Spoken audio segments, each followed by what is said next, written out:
Благодарам, почитуван подпредседателе, почитувани колеги претеници, почитуван вице-премиер.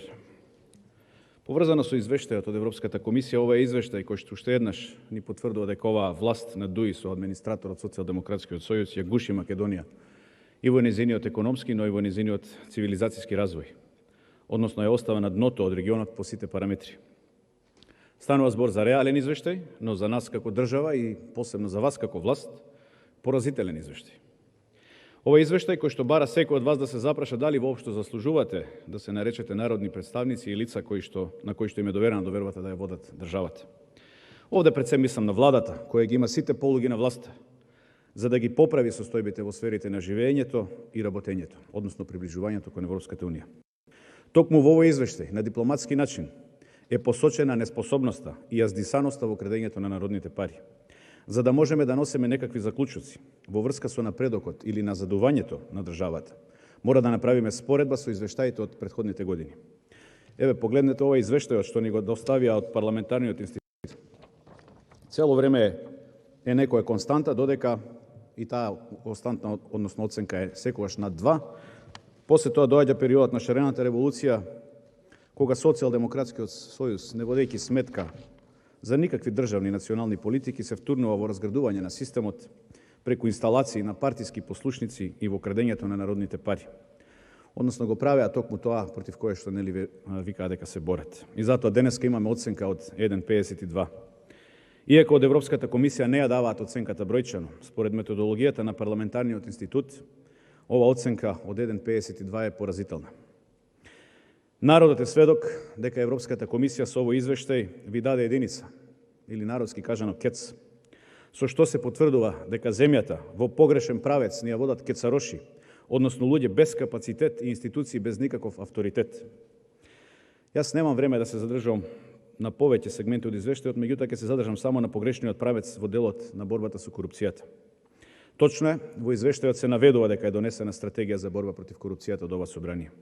Но нам ни фали решителна акција против институционализираниот криминал и корупција, а не блед текст на хартија, кој никој ниту го почитува, ниту го чита. А зошто никој не го зема овој предлог, односно оваа стратегија за сериозно? Затоа што институциите, како што реков, прво немаат никаков авторитет за да ја спроведат оваа стратегија и второ, дел од нив се во спрега, односно се во должничко-доверителски односи со надворишни лица со кои остваруваат взаемен бенефит. И токму затоа сме во топ 3 во корупција во Европа. Повторно сме во друштво на Колумбија, но и на африканските држави Танзанија и Етиопија. Колку за илустрација, ова наша мала држава, што според власта веќе неколку пати добива датум за почеток на преговори со Европската унија, па дури нели и со народни пари се правеа некакви прослави, се замајуваше јавноста, се потценува интелигенцијата на луѓето. На полето на борбата со корупцијата е рангирана послаба дури од африканските Буркина Фасо, Гана и Ботсвана. И затоа сега од време на режимот, кога бевме рангирани 62 место, сега сме 87 место. Почитувана македонска јавност, слабото рангирање токму поради слабата борба за правдата не може преку коруптивни скандали, односно преку криење на докази. Ке ве потсетам на вештачењето на Боки 13 на телефонот, кој што никогаш не беше извештачен. Неговите искази дека парите се завршени кај Зоран и кај Вице Заеви, тие не беа ни повикани ниту на никаков распит во јавното обвинителство. Не може со подметнување на докази. Ќе ве потсетам на случајот со специјалната јавна обвинителка Лиле Стефанова, во еден од случаите од специјалното јавно обвинителство. Односно преку скандали во кои се замешани највисоките структури на власта, да очекуваме дека ќе добиваме позитивни оценки од Европската комисија. Иако не врзано со корупцијата, но поврзано со правдата. Случајот со стимулирање на давање на лажни изјави и нивно менување за 27 април е класично обструирање и на вистината и на правдата.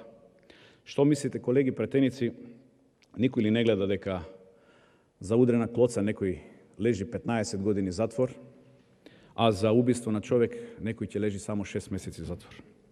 Не може лошите недемократски принципи, користејќи целосната партизација и клиентелизам, да бидат символ на правдата и борбата со корупцијата. Партизацијата и корупцијата на обвинителството, судството и полицијата се основа за селективност, пробивање на акциите, како и застарување на предметите од висока корупција. Такви се примерите со пробивањето од страна на највисоките инстанции во Министерството за внатрешни работи на акцијата во Грчец, веројатно за одредена сума на пари, како и делото со тенковските делови на поранешниот премиер и преговарач за македонскиот идентитет Владо Бучковски, чие што застаре на суд, останува неодговорено и нејасно зошто до ден денеска не се реализираа кривичните пријави против Бујар Османи, кои што ги најави Зоран Заев, и дали е точна констатацијата дека корумпираноста на овие кадри е главен услов за нивно назначување како главни преговарачи со Бугарија, во услови кога треба да се направи национално велепредавство, со кое ќе се доведе во прашање иднината на државата и на македонскиот народ. Почитувана македонска јавност, корупцијата на власта на Социјалдемократскиот сојуз ја уништува економијата и токму тоа е констатирано во извештајот на Европската комисија. Цитирам: корупцијата е распространета во многу области и останува прашање на загриженост. Истото на ова поле ни го кажуваат и од Стејт департментот. Цитирам и тука: честите регулаторни и законски промени, дополнети со неконзистентната интерпретација на правилата, создаваат непредвидлива бизнис средина која е подложна на корупција. Зборувајќи за честите законски измени, доаѓаме до улогата на парламентот. Каде е тука надзорната улога на парламентот? Никаде, ја нема. Еве најеклатантен пример. На сите ни е јасно дека во случајот со Тетовската модуларна болница многу голема е веројатноста дека корупцијата се одиграла својата улога. Но зошто, доколку сме сите толку загрижени за борбата со корупцијата, парламентарното мнозинство не дозволи формирање на анкетна комисија како што тоа го бараше опозицијата?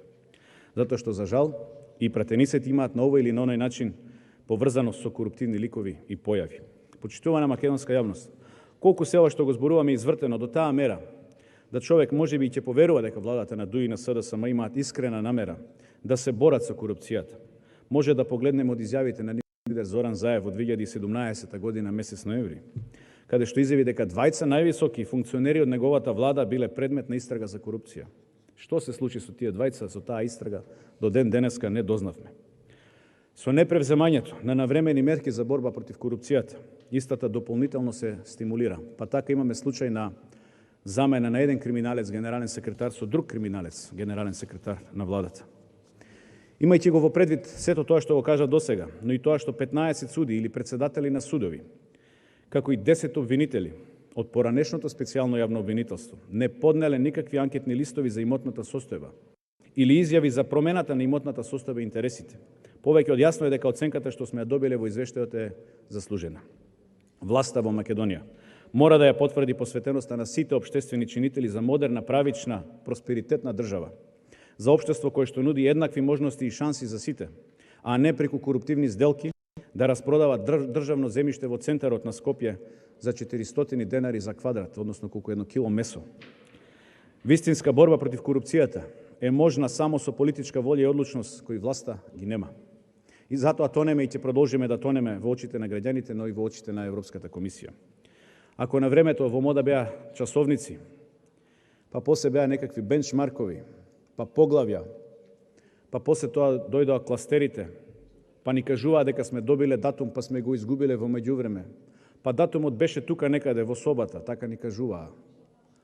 На крај останавме со надеж и волја за Европската унија. И со оваа власт прашање на време е кога ќе ја изгубиме и волјата. Ви благодарам.